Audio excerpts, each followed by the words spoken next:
राधे राधे प्यारे बच्चों, आज हम देखेंगे क्लास 10th का sample question paper 4 practice type के लिए। ओनली प्रैक्टिस के लिए है।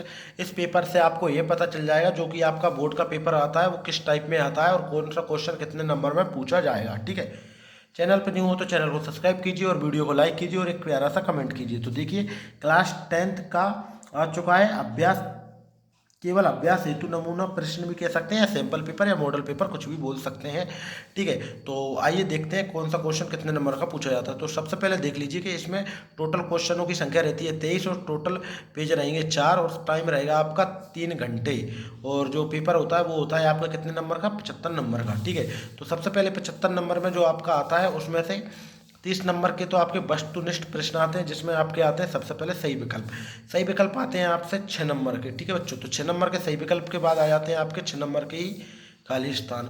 खाली स्थान के बाद आ जाते हैं 6 नंबर में आपका क्या, सत्य असत्य, वो भी 6 नंबर के रहने वाले हैं। तो जहाँ पर आपके जो ऑब्जेक्टिव टाइप क्वेश्चन है वो सभी 6 नंबर में पूछे जा रहे हैं, यानी कि कुल मिलाकर 30 नंबर के इम्पोर्टेंट है। तो बिल्कुल अच्छे से याद कर लेना है। क्लास 12 वो 10th क्लास के बच्चों बिल्कुल ध्यान दीजिए।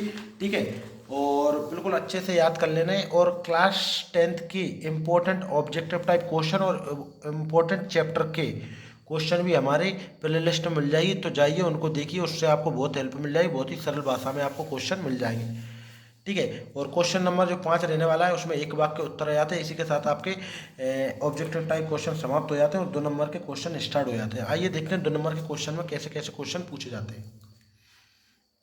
तो सबसे पहले पूछा जाता है कि रीति काल की कोई 2 कवियों के नाम एवं उनकी एक एक रचना लिखना है। 2 नंबर में पूछा जा रहा है। और इसके अथवा में पूछा जाता है कि नई कविता के कोई 2 विशेषताएं एवं प्रवृत्तियां लिखिए, एक ही बात होता है।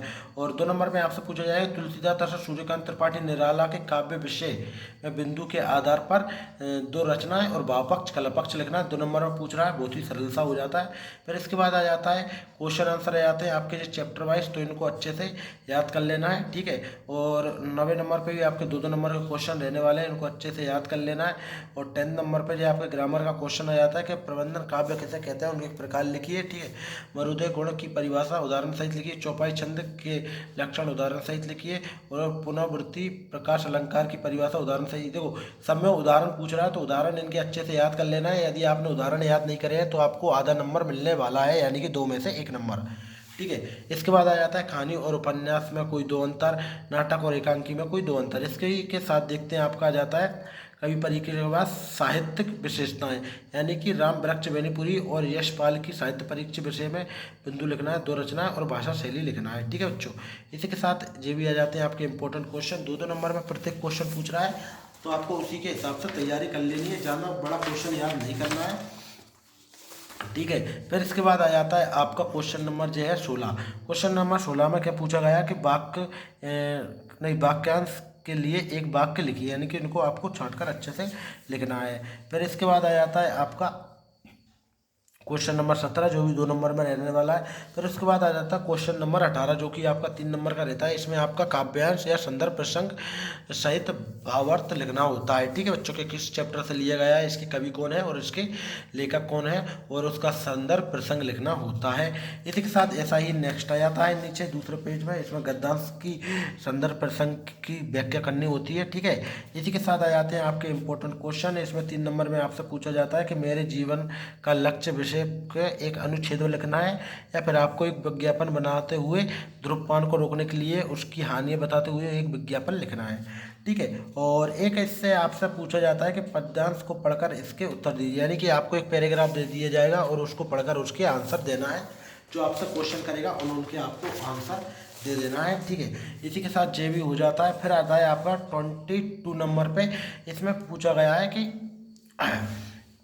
एप्लीकेशन आ जाती है आपके लिए, प्रचार को आवेदन पत्र लिखना है। ठीक है, खेल की सामग्री की मांगने के लिए। और इसके नीचे आ जाता है कि छोटे भाई को पत्र लिखना है, किसमें, परिश्रम बल पर बल देते हुए। ठीक है बच्चों, इसी के साथ आता है क्वेश्चन नंबर 23। इसमें आपसे पूछे जाते हैं निबंध के इंपॉर्टेंट टॉपिक, जहाँ पर आपको 5 टॉपिक दिए हैं। इन टॉपिकों में से कोई सा एक टॉपिक पे आपको निबंध लिख कर आना है, जो आपसे 4 नंबर का पूछा जाता है, जे भी आपसे 4 नंबर का पूछा जाता है। तो ये था आपका क्लास 10 हिंदी का मॉडल पेपर या सैंपल पेपर भी बोल सकते हैं, ठीक है बच्चों। इसी पेपर पे आधारित आपका बोर्ड का पेपर बनता है, ठीक है। वीडियो अच्छी लगी तो वीडियो को लाइक करें, चैनल पर न्यू हो तो चैनल को सब्सक्राइब करना ना भूलें। धन्यवाद।